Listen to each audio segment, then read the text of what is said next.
La llave del cierre, un podcast del cierre digital. Hola a todos los oyentes y espectadores de La llave del cierre, el podcast de entrevistas del periódico El Cierre Digital.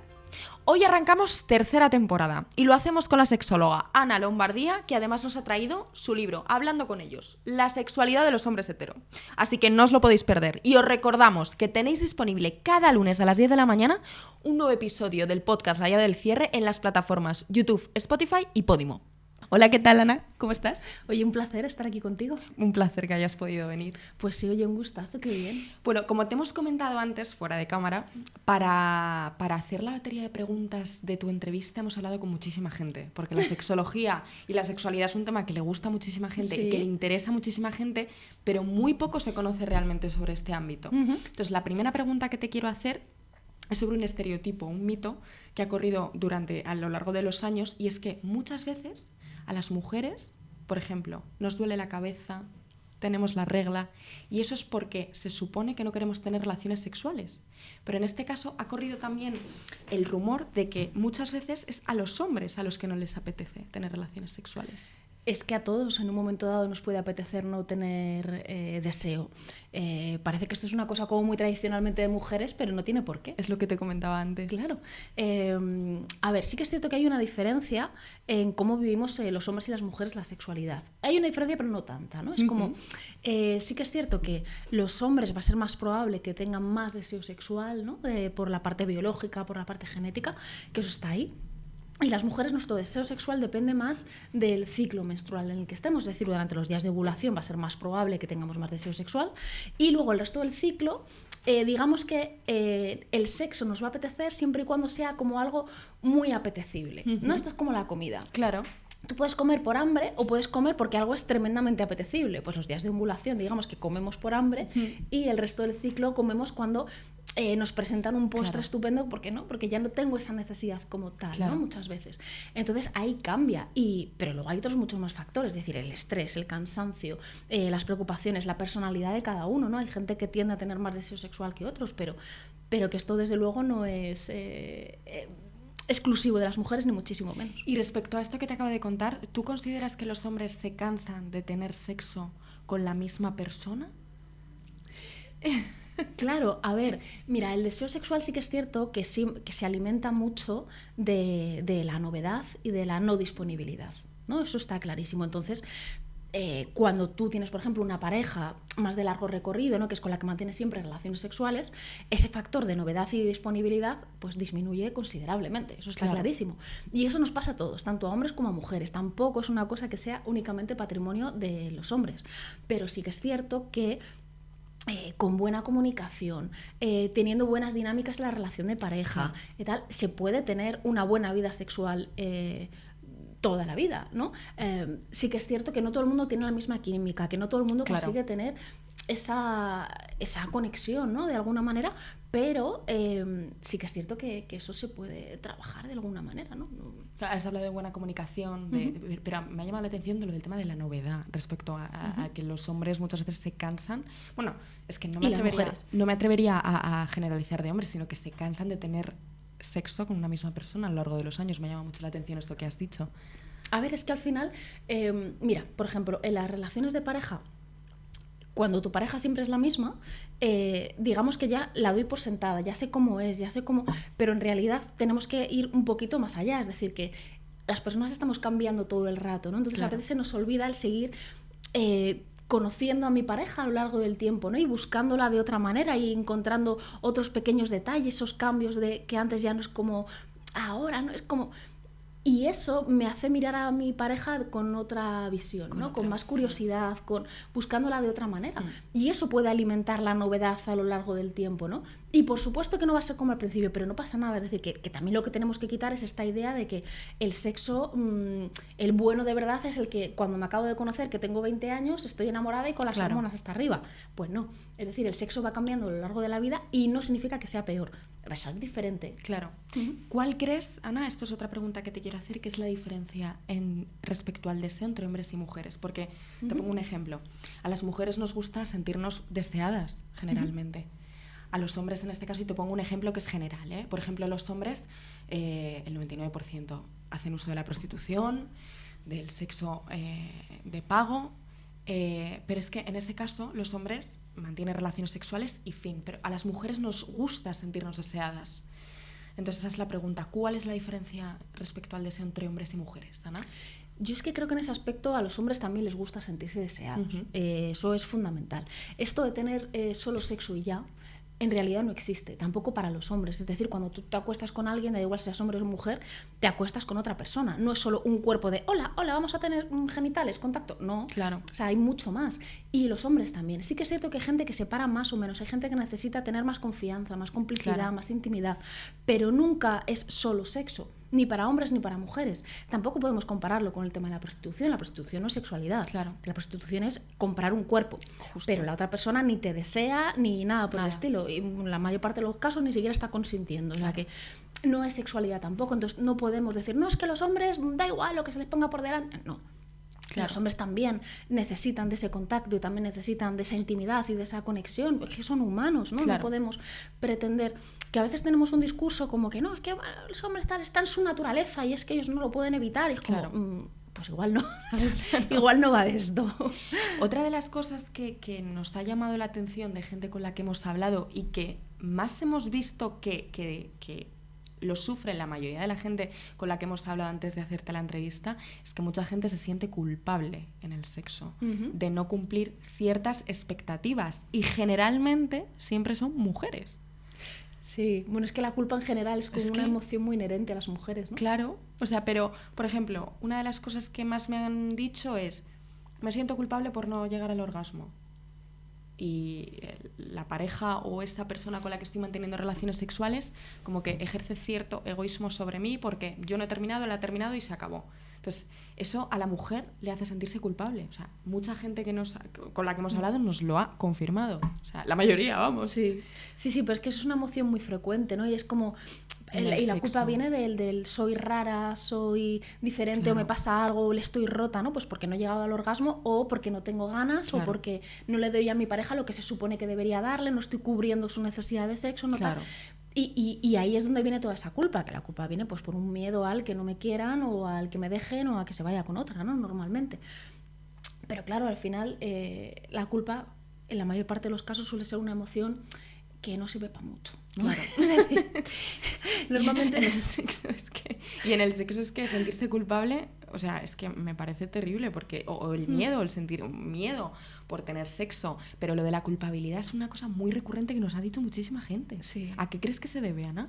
Pues se debe, yo creo que es a ese miedo, ¿no?, que te comentaba, de no encajar, de no ser suficiente, de no ser querible. Al final yo creo que viene de ahí, ¿no? De ese miedo que nos han metido a las mujeres, que si no soy lo suficientemente claro, sexual, si no soy muy tal, no soy válida, ¿no? Claro. Entonces viene de ahí, de esa vergüenza, y luego también viene de la vergüenza, ¿no?, del que se supone que las mujeres es como, tenemos que ser sexuales, pero sin pasarnos, ¿no? Es como, claro, o sea, no llegar a ser ninfómanas, ¿puedo atreverme a decir? Yo iba a decir putas, pero...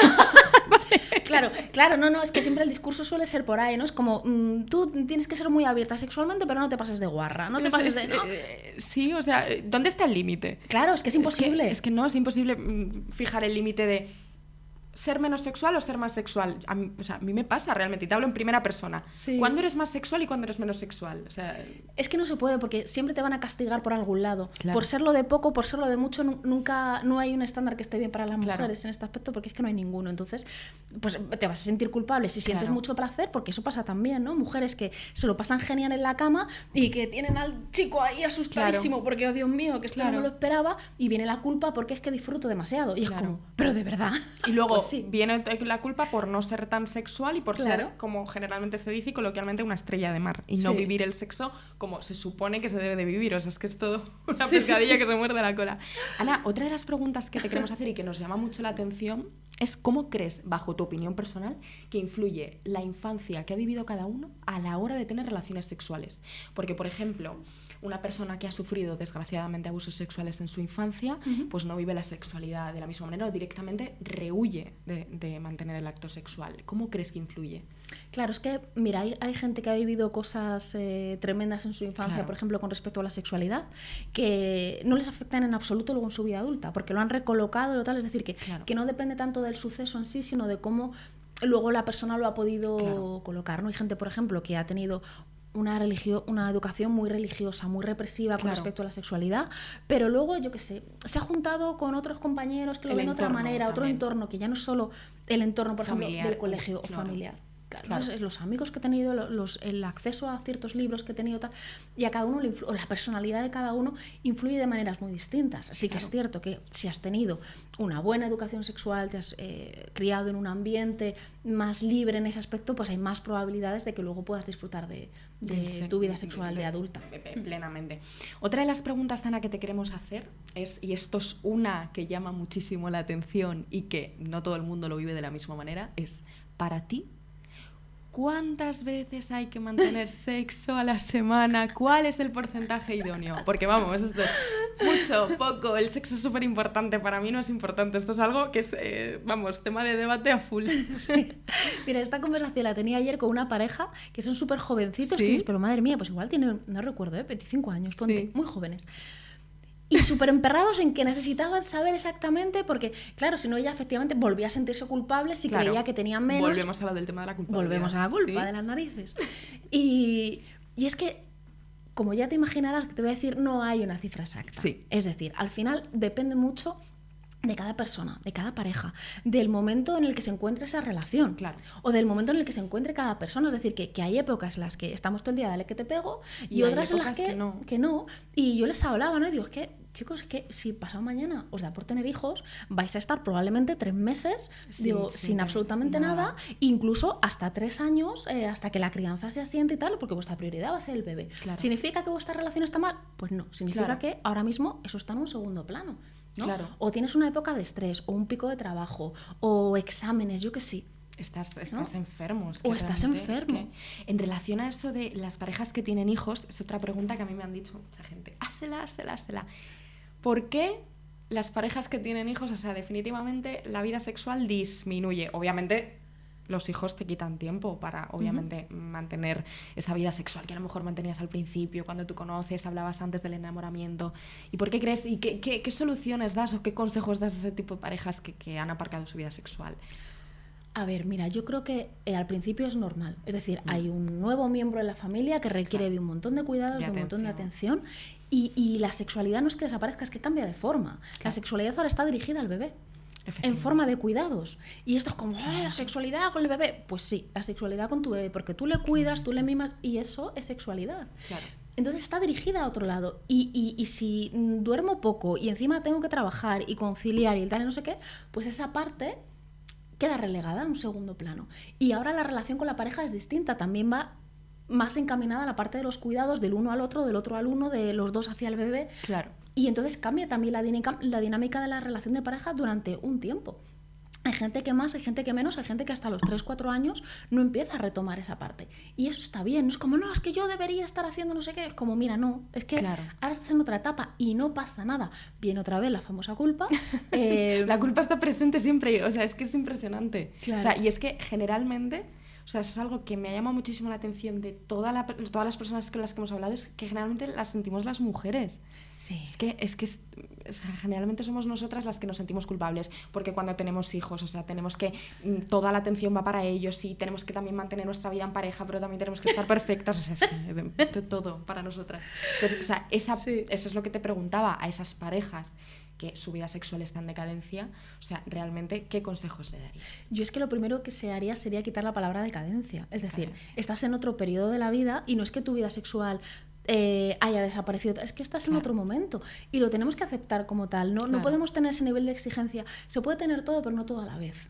Claro. Es decir, si ahora estoy criando y ahora estoy maternando, pues es que en mi época de esto. Es como cuando estamos de exámenes. Yo estoy de exámenes, pues estoy a lo que estoy y no salgo salir, y no quedo. Y no es como, qué drama. Pues no, estoy de exámenes y lo entiendo como tal. ¿Por qué no lo entendemos con eso? Claro. ¿No? Claro. Pues porque todo lo que tiene que ver en esta cultura con los cuidados se menosprecia. Claro. Eso sí. Que con la maternidad, o sea, al final claro. es que a las mujeres nos dicen tienes que criar, y cuando tienes hijos es todo para tu hijo y realmente, o sea, pero también es lo que te decía antes, o sea, te tienes que preocupar por estar perfecta, también te tienes que preocupar por mantener la vida en parejas, que es, o sea, es que y al final a nosotras se nos pone una presión que yo personalmente sí que es verdad que he notado que la sentimos también en el sexo, o sea, nosotros tenemos muchísima presión. No sé los hombres a lo largo de tu trayectoria si te has encontrado con hombres que te hayan hablado de culpa, te hayan hablado de miedo en materia sexual. Sí, al final esto una vez más no es patrimonio de mujeres únicamente, Claro. ellos sienten la culpa normalmente por otros motivos distintos, normalmente es por la parte de la ejecución. Si no tengo una buena erección o si tardo poco en llegar al orgasmo o si no tengo suficientes ganas, suelen ser los motivos por los que ellos sienten esa culpa, esa vergüenza, hay algo que estoy haciendo mal, ¿no? Y tienen mucha presión por cumplir, por ejecutar en ese aspecto, eso es tremendo. Claro. A lo largo de tu carrera, Ana, como sexóloga, tú has tenido que ver muchísimas cosas, pero te quiero preguntar una, ¿cuál es el fetiche más raro que te has encontrado? Pues mira, yo siempre respondo a esto de la misma manera. Siempre es como que pensáis que veo cosas como súper extrañas, súper raras y en realidad no. Es decir, a todos nos pasa más o menos lo mismo y todos tenemos gustos muy parecidos y todos tenemos las mismas preocupaciones. En realidad el trabajo de una sexóloga no es tan emocionante como os podéis creer, es bastante sota, caballo y rey. Yo también me pensaba que esto iba a ser como una cosa súper loca, como pero no. Claro. En realidad a todo el mundo nos pasa más o menos lo mismo. Y hay como una serie de fetiches que probablemente tú ya los conozcas, pues hay o sea, de todo, ¿no? Los típicos que podemos conocer de fetichismo de pies o de que te aten o de atar o de que te den azotes, de lo que sea, ¿no? Pero que todos los tenemos y muchas veces no los decimos, ¿eh? Claro, que están súper extendidos, ¿no? Al final, por ejemplo, el fetichismo de pies, que es uno de los más extendidos y de los que menos se reconocen, ¿no? Por ejemplo. ¿Por qué crees que no se reconoce? Por la vergüenza, por la culpa, ¿no? Otra vez volvemos a la vergüenza, a la culpa. Sí. Bueno, Ana nos ha traído, que lo vamos a enseñar en cámara, su libro, Hablando con ellos, la sexualidad de los hombres hetero. Háblanos de tu libro, ¿de qué va? Pues fíjate, es el libro que yo escribí porque era el libro que quería que se leyesen mis pacientes hombres, porque muchas veces no tenía gran cosa que recomendarles, ¿no? de lectura. Y es un libro que habla de los principales miedos que tienen los hombres cuando vienen a mi consulta. La falta de deseo, las dificultades de erección, el control de la eyaculación, incluso también las dificultades para llegar al orgasmo. Y está todo contado en base a casos reales de hombres que han ido pasando por mis manos y metiendo como pequeñas partes de teoría, pero todo contado con casos reales, ¿no? Con cosas que les sirvan a los hombres para identificarse, para tener referentes, para entender cómo funciona su cuerpo y su sexualidad y que lo bajen un poco a tierra, ¿no? ¿Les suele costar, Ana, hablar a los hombres de sus problemas en la cama? Sí, un montón. ¿Por qué? Pues porque de eso no se habla, eso no pasa, eso no sucede, eso no existe. Es como, se supone que todos los hombres tienen que tener siempre ganas. Es como, pues, si hay una tía que está buena, pues ya estaría, ¿no? Como con esto debería bastar. Y si un hombre no tiene ganas o tiene un día en el que se le baja o tiene un botellazo o tal, es como, no, ese ya es menos hombre, a ese le pasa algo, tal. Entonces hay mucha vergüenza porque va muy asociado al concepto de masculinidad, al concepto de virilidad. Entonces ya no eres tan hombre. Entonces los hombres entre ellos no suelen hablar de estos temas, ¿no? Fíjate.